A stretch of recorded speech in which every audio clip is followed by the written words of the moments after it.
buscado nesse momento. Então vou só deixar aqui a notícia lá do portal da TNT Esportes, o Remo voltando aí à tona nos grandes portais, informação aí pelo jornalista Diego Penny, né? Acho que é essa a pronúncia, que trouxe essa informação então. E o Remo inclusive já anunciando a saída do atacante, que deve ser logo mais anunciado no futebol do Peru, que lembrando vai ser mais um país, né? Já jogou na Itália, Rússia, lá também no futebol do Japão, e esse aqui é da Andorra, né, se não estiver enganado. Então, enfim, pode deixar a sua opinião aqui embaixo. Agora, sobre um substituto, né, tem surgido aí o nome do Mastriani, que é uma alternativa aí que pertence ao Botafogo, tem contrato de empréstimo até o final dessa temporada e não vive uma boa fase. Engraçado que eu até achava ele um bom jogador, viu? Confesso aqui que eu via ele com bons olhos, inclusive pro Cruzeiro, que é o time que eu torço, no final de 2023, quando ele ainda pertencia ao América e foi vendido para o Atlético Paranaense por quase 13 milhões de reais. Né? Então, naquela temporada pelo América foi muito bem, foi artilheiro da Sul-Americana com 9 gols em 12 jogos, um desempenho muito bom. E olha que eu acho que o América caiu nas oitavas, alguma coisa assim. Na Série A ele marcou 11 gols em 24 jogos e o desempenho dele foi depois do estadual que ele começou a ter números melhores pelo América. Aí deu a temporada de 2024, ele fez 6 gols em 2 jogos só no Campeonato Mineiro, então foram contra adversários mais fracos, mas mostrava a boa fase dele, e aí foi para o Atlético Paranaense, onde não conseguiu repetir o mesmo desempenho. Até somando os números pelo Campeonato Estadual, Copa do Brasil e tudo mais, e na Sul-Americana, né, que ele realmente marca muitos gols. Ano passado mesmo na Sul ele marcou 7 pelo Atlético Paranaense, foram 16 gols em 47 jogos. Quem olha assim pensa que foi um bom desempenho, mas não é bem verdade, porque na Série A mesmo só foram 4 gols em 21 jogos. Aí deu nessa temporada de 2025, jogou 5 jogos no estadual, 7 pelo Atlético Paranaense, nenhum gol. Foi emprestado para o Botafogo, estava vindo sendo um reserva do Igor Jesus, chegou ainda depois, né, o Arthur Cabral, que substitui o Igor Jesus, e eu não vejo, sinceramente, o Mastriani jogando mais com a camisa do Botafogo, né? Até jogou aqui contra o Seattle Sounders lá no Mundial de Clubes, mas foi a única participação do jogador uruguaio. Nem ficaria surpreso se o Botafogo não tivesse interesse, né, mais de continuar com o empréstimo. Lembrando que ele custava bastante ao Furacão, por isso também houve esse empréstimo para ele não jogar a Série B, e tem contrato com o Atlético até o final do ano que vem, tá? De 2026, vínculo de 3 temporadas na época que ele assinou com o Furacão.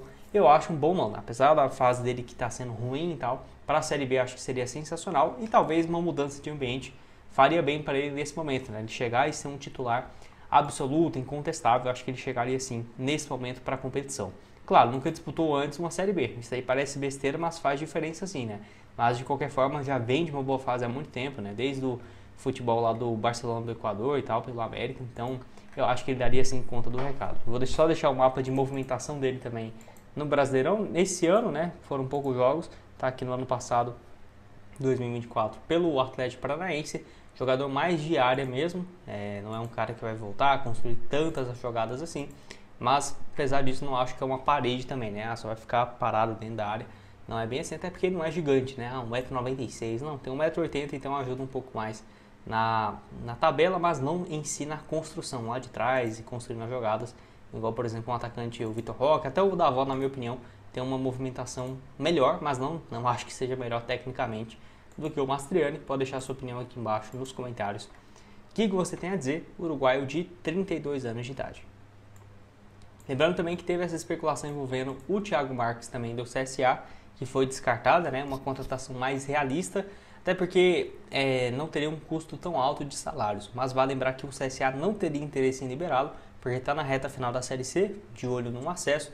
Também, né, estava aí na Copa do Brasil, foi eliminado pelo Vasco e está na semifinal da Copa do Nordeste. Então, possivelmente não vai liberar o seu principal jogador, que tem 16 gols nessa atual temporada. Na Série C ainda está deixando a desejar, só foram 5 gols em 14 jogos, mas ainda assim, não acho que seja viável nesse momento tirar ele do CSA, que não vai ter o interesse, né, de perder seu principal centroavante. Lembrando que ele tem 1,93 m, ambidestro, uma função diferente, né, ele e o Mastriani. Fez inclusive um bom jogo contra o Vasco da Gama, quase marcou inclusive um gol na volta, né, que ia ficar um 3-2 lá em São Januário. Enfim, acho um bom jogador para a Série B, acho que seria mais dentro da realidade, porém vamos aguardar, qualquer novidade eu trago aqui para vocês.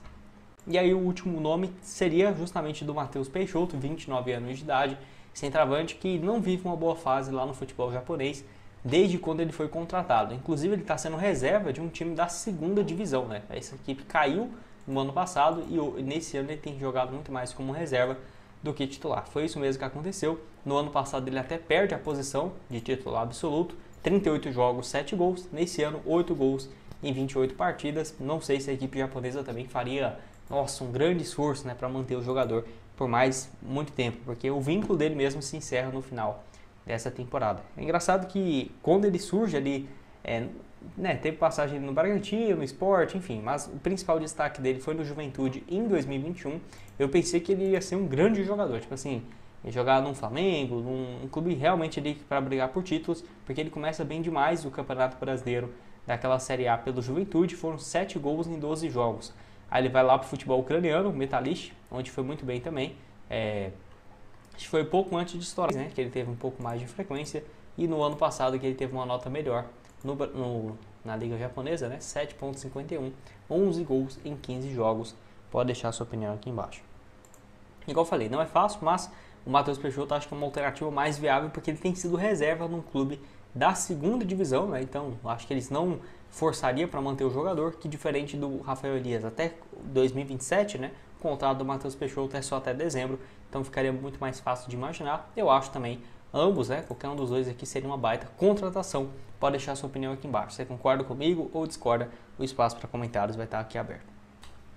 Bom, vamos falar aqui também sobre esse caso envolvendo o Cassiano, 36 anos de idade. Lembrando, não tem uma especulação oficial, uma procura, é muito mais uma sugestão aqui para vocês.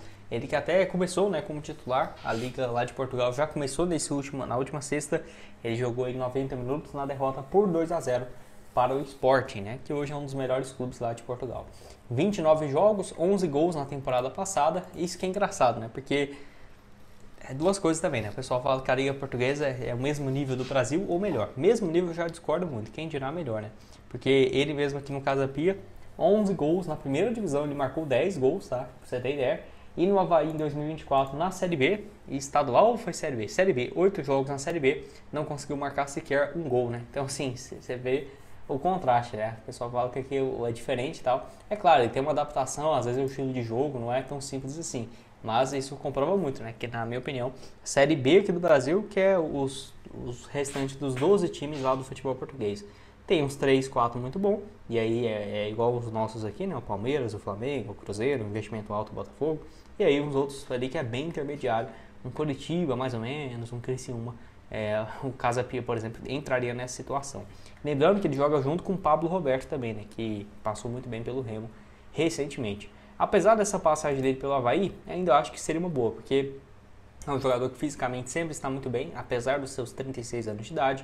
Antes de voltar para o Brasil, vinha de uma fase boa também no Estoril Praia, 12 gols em 37 jogos, passou anteriormente pelo Vizela, foi muito bem na temporada 2021. Pelo rival, pelo Paysandu, foi muito bem em 2018, 20 gols em 30 jogos, um desempenho absurdo, né? Tanto que depois ele foi para futebol chinês, passa no CSA mais uma vez e não consegue ir bem aqui no Brasil, então esse é um ponto negativo para ele. Aquele ano na Série A aqui no Brasil, 10 jogos, nenhum gol, né? Então você pega aqui, tem um contraste bem grande, volta lá para o futebol europeu, passa inclusive no futebol da Arábia, naquele ano de 2022, né? Que eles começaram a contratar muitos jogadores, revelado na base do Inter, passou também por Criciúma, Fortaleza, Goiás, futebol coreano e do Cazaquistão, né? Se não estiver bem enganado. Então eu, apesar disso, acho que pode ser sim uma boa ficar de olho no atleta que tem contrato, né, até junho do ano que vem e já passou muito bem no futebol de Belém, né? Já muito conhecido da torcida do Paysandu, que ficou bem chateada com ele no ano passado, quando ele retorna ao Brasil, porque além do Avaí, o Paysandu era outro clube interessado na sua contratação, mas ele acabou dando prioridade para a questão financeira e acabou indo para o Avaí, onde não conseguiu muito bem. Eu acho que até se ele tivesse ido pelo Paysandu, até para ele já conhecer a cidade, estar adaptado à torcida e tal, tenho certeza que ele teria tido pelo menos números melhores aqui no Brasil. Se concorda comigo ou não, pode deixar sua opinião aqui embaixo nos comentários. E para terminar, uma opção aqui de ponta direita, ponta esquerda, que é o Alexander